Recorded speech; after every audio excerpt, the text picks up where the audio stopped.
ये सारे फीचर्स आप साइड में रख दो, बट अगर आप 2 लाख रुपए ज़्यादा दे रहे हो, इसमें सिर्फ 2 एयरबैग्स है, जेटा में सीधे आपको 6 एयरबैग्स मिल जाते हैं। So hey guys, welcome back to my channel. कैसे हो आप सब? आई होप बहुत ही बढ़िया होंगे। सो काफ़ी टाइम बाद यार ग्रैंड विटारा पर मैं कंटेंट लेकर आ रहा हूँ, बिकॉज मैं बाकी शूट्स में बिजी था। बट जब भी मैं वीडियो लेकर आता हूँ, मेरा मोटिव यही रहता है कि यार ग्रैंड विटारा से related informative and unique content आपके लिए लाऊं। सो जैसा कि मेरा क्लासिक गियर पेज है जिसपे मैं ग्रैंड विटारा से रिलेटेड वीडियोज़ डालते रहता हूँ, तो डीएम्स तो आते ही है कम्युनिटी में ऐड करने के लिए कि यार हमने व्हाट्सएप ग्रुप बनाया, उसके लिए मैसेजेस आते हैं। आप अभी तक ऐड नहीं हुए हैं तो डीएम कर सकते हो। बट जिन्होंने ग्रैंड विटारा बुक कर दी या लेने का प्लान कर रहे हैं, उनके कॉमन डाउट्स यही आता है कि यार हमें कौन सा वेरिएंट लेना चाहिए। हमने सिग्मा बुक कर दिया है, डेल्टा लेना था क्या? डेल्टा से जेटा में 2 लाख का फर्क है, तो जेटा लेना वर्थ है कि नहीं? रिसेंटली अभी सीएनजी आया है, तो सीएनजी लेना चाहिए क्या? और अपर वेरिएंट्स ले ही रहे तो यार और भी हमारे पास चॉइसेस आ जाती है, तो ग्रैंड विटारा ही क्यों ले? तो सारे डाउट्स क्लियर होने वाले हैं। तो यार वीडियो बहुत ही इंटरेस्टिंग होने वाली है, एंड तक जरूर देखना, बिकॉज देखो हम ड्राइव पे जा रहे हैं, तो आप ड्राइव भी एंजॉय करना, इंटरेस्टिंग बातें करेंगे। So let's start the video. सबसे पहले कार को स्टार्ट कर लेते हैं। इनिशियल पिकअप हल्का सा दिखाता हूँ, फिर हम हाईवे पे ही जा रहे हैं, देन उसके बाद सारी बातें स्टार्ट करेंगे।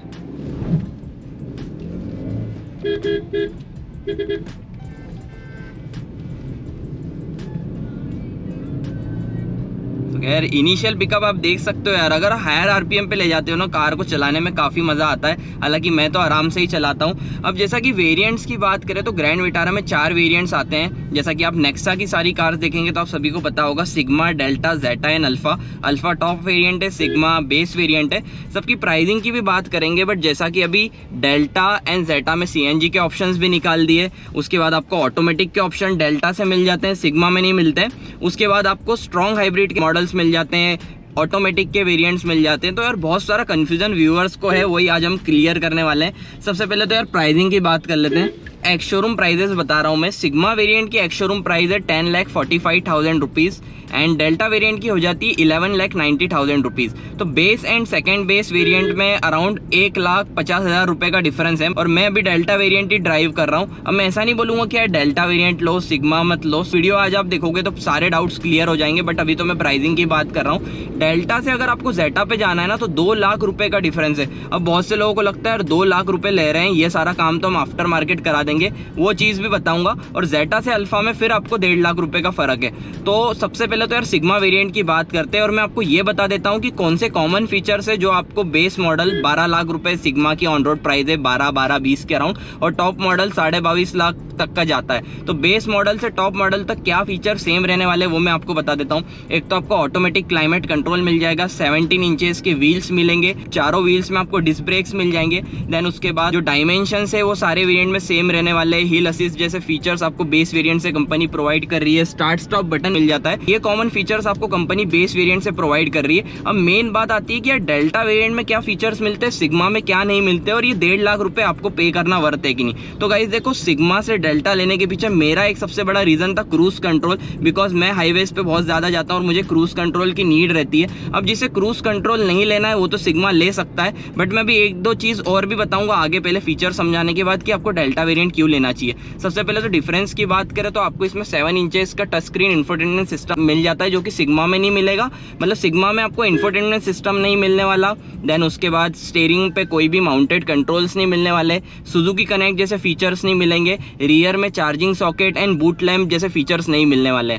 अब ये चीज़ें तो ऐसी है कि इग्नोरेबल है, बट जहाँ बात आ जाती है ना वेटिंग की, हर किसी को मालूम है कि यार जिस प्राइस पॉइंट पे Maruti Suzuki sigma variant provide कर रही है, उस प्राइस पॉइंट पे इंडियन मार्केट में इतना अच्छा माइलेज देने वाली कौन सी भी एक मिड साइज एसयूवी नहीं है पेट्रोल इंजन के साथ। इसलिए लोग सिग्मा के पीछे भाग रहे हैं, बट यार वेटिंग इतनी ज़्यादा है। मैं यही बोलूँगा कि यार 1.5 लाख का डिफरेंस मत देखो, आपको इसमें cruise control, steering mounted controls and Suzuki connect app. Guys यार आप में से कोई ओनर्स देख रहे होंगे ग्रैंड विटारा के, तो एक बार कॉमेंट करके ज़रूर बता देना, जिनसे बाकी व्यूअर्स को भी ईजी रहता है समझने के लिए।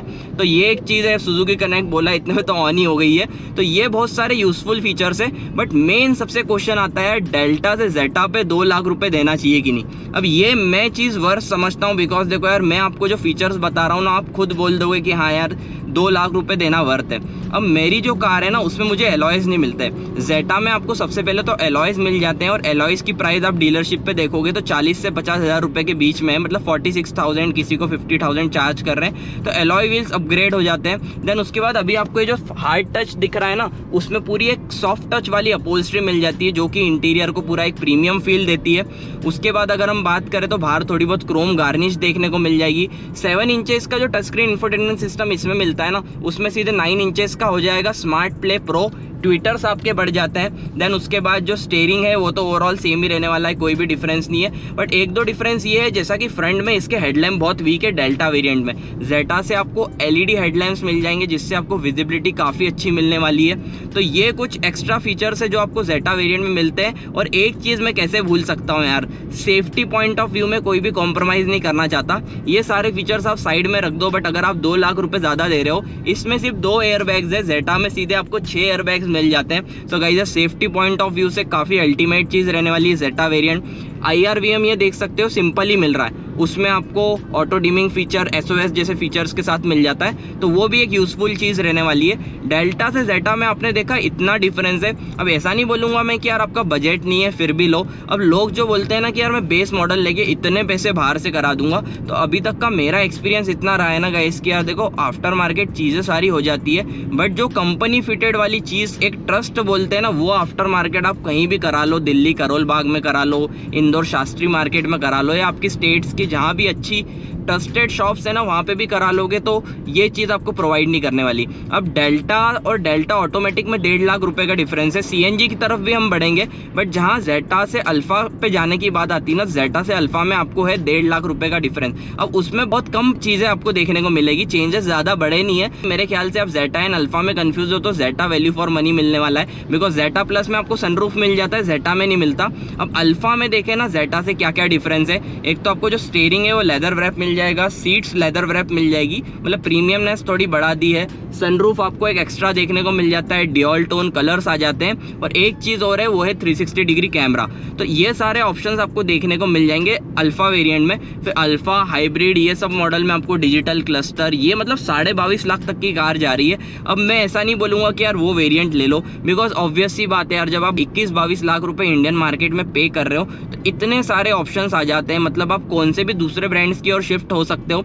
अब स्कॉर्पियो एन बहुत से लोगों की चॉइस रहती है, बट यार स्कॉर्पियो एन पर्सनली मुझे तो फैमिली कार नहीं लगती है। बट हाँ, XUV 700 की ओर जा सकते हो, दूसरे ब्रांड्स में भी आप शिफ्ट हो सकते हो। बट जहाँ वैल्यू फॉर मनी प्रोडक्ट्स की बात आती है ना, सिग्मा एंड डेल्टा इतने ज़्यादा, मतलब अभी आप देखोगे ना चार्ट में तो ग्रैंड विटारा की सेल्स भी टॉप पे है, जबकि इसके sigma delta variant Indian market में बहुत ही कम निकले। जिस दिन सिग्मा अवेलेबल हो जाएगा ना, इसका सेल पूरा पीक पे जाने वाला है। तो अभी वेरिएंट्स की तो हमने सारी बातें कर ली है, जैसा कि आपको मतलब एक ओवरव्यू लग गया होगा अगर आपने ध्यान से चीज़ें सुनी होगी, बिकॉज मैं तो यार ड्राइविंग पे भी ध्यान है और जल्दी जल्दी में सारी बातें शेयर कर रहा हूँ। तो वेरिएंट्स की तो मैंने आपको सारी बातें कर ली। अब जहाँ ऑप्शन आता है CNG का, अब गाइस देखो जो हाइब्रिड वेरिएंट है ना, स्ट्रॉन्ग हाइब्रिड वेरिएंट, वो आपको माइलेज देगा अराउंड 27 से 28 का, एंड CNG भी आपको उतना ही देने वाला है, 26-27 का तो CNG भी दे देगा।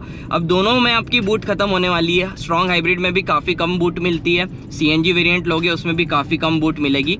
डेल्टा जेटा दोनों में आप अगर 1-1 लाख रुपए ऊपर दे दोगे नॉर्मल वेरिएंट से, तो आपको CNG वेरिएंट कंपनी प्रोवाइड कर रही है। बट मेन चीज़ क्या है गाइस, उसमें पावर बहुत कम हो जाएगी। मतलब अगर आपने अर्टिगा चलाई है, XL6 CNG चलाई है, या फिर कौन सी दूसरी 1500 सीसी की मारुति की CNG कार चलाई है ना, वही फील मिलने वाला है। तो वैसे ही लोग, बहुत सारे लोग, मुझे तो नहीं लगता, यही गाड़ी को अंडर पावर्ड बुलाते हैं, तो फिर CNG में आपको पावर का मज़ा नहीं आने वाला, बट हाँ आपको फ्यूल इकोनॉमी अच्छी मिलेगी। तो ये सारी चीज़ें जो मैंने आपके साथ शेयर कर दी। अब कंक्लूजन की ओर बढ़ते हैं गाइस। देखो वीडियो बहुत ही डिटेल्ड हो जाएगी, मेन मेरा पर्पज़ यही था सारे वेरिएंट्स आपको समझा दूँ, और कंक्लूजन की ओर बढ़ते हैं कि आपके लिए कौन सा वेरिएंट वैल्यू फॉर मनी रहने वाला है। अब आप देखो कौन सी एक सब कॉम्पैक्ट SUV लेने का प्लान कर रहे थे, नेक्सॉन लेने वाले थे, ब्रीजा लेने वाले थे, सोनेट, XUV 300, ये सब सेगमेंट की कार लेने वाले थे, तो मैं यही बोलूँगा कि यार थोड़े पैसे मिला के आप सिग्मा या डेल्टा वेरिएंट ले सकते हो, जो कि वैल्यू फॉर मनी रहने वाला है, बेस्ट रहने वाला है। अब किसी का बजट कम है, थोड़ा एक्सटेंड करके आ रहा है, तो यार सिग्मा भी आपको सारी चीज़ें प्रोवाइड कर देगा, बिकॉज इंफोटेनमेंट लगा के तो आपको और कुछ चीज़ चाहिए ही नहीं, बाकी सब तो कंपनी ने प्रोवाइड कराई है। बट जहाँ डेल्टा की बात आती है, आपका 14 लाख तक का बजट है, तो मैं बोलूँगा डेल्टा वैल्यू फॉर मनी है, बिकॉज फिर आपको आफ्टर सुपर मार्केट हाथ भी लगवाने की ज़रूरत नहीं है। अब आपका अच्छा खासा बजट है, आप ग्रैंड विटारा के लुक्स भी अच्छे लग गए, सेफ्टी भी चाहिए, तो फिर जेटा वेरिएंट के लिए जाना चाहिए, बिकॉज आपको प्रीमियमनेस मिलने वाली है। अब जेटा से अल्फा में इसलिए नहीं बोलूँगा बिकॉज मैं वर्थ नहीं समझता हूँ। पैनोरामिक सनरूफ भी एज एन एडल्ट, मतलब अधिकतर तो यार आप ड्राइव करते हो, अब को पैसेंजर पे भी मेरा फ्रेंड बैठा है भाई, तो सनरूफ से तो बाहर निकलेगा नहीं। अभी जिनके घर पे मतलब स्पेशली बच्चे रहते हैं ना, उनकी पसंद रहती है कि उनको सनरूफ चाहिए। तो गाइज ये चीज़ है। ओवरऑल तो सारी चीज़ें मैंने आपको शेयर कर दी। आई होप आपको वीडियो में मज़ा आया होगा। अब देखो, मुझे भी ग्रैंड विटारा ओन करे हुए अराउंड हो चुके हैं 3 से 4 महीने। सेकेंड सर्विस एक्सपीरियंस भी जल्दी ले आऊँगा आपके लिए। बट एक ही चीज़ बोलना चाहूँगा गाइज, मैं ओवरऑल सेटिस्फाइड हूँ। अभी इसमें मैंने कुछ भी बातें ऐसी नहीं करी है कि यार ग्रैंड विटारा मैं ओन करता हूँ तो आपको बोल रहा हूँ ले लो। ओवरऑल जेन्युइन एक्सपीरियंस मैंने आपके साथ शेयर करा है। आई होप आपको ईजी रहा होगा सारे फीचर्स समझने के लिए, कौन सा वेरिएंट आपके लिए बेस्ट रहने वाला है। आप कौन सा वेरिएंट ओन करते हो या लेने का प्लान कर रहे हो, एक बार मुझे कमेंट में ज़रूर बताना। सो मिलते हैं ऐसे एक इंटरेस्टिंग कंटेंट के साथ।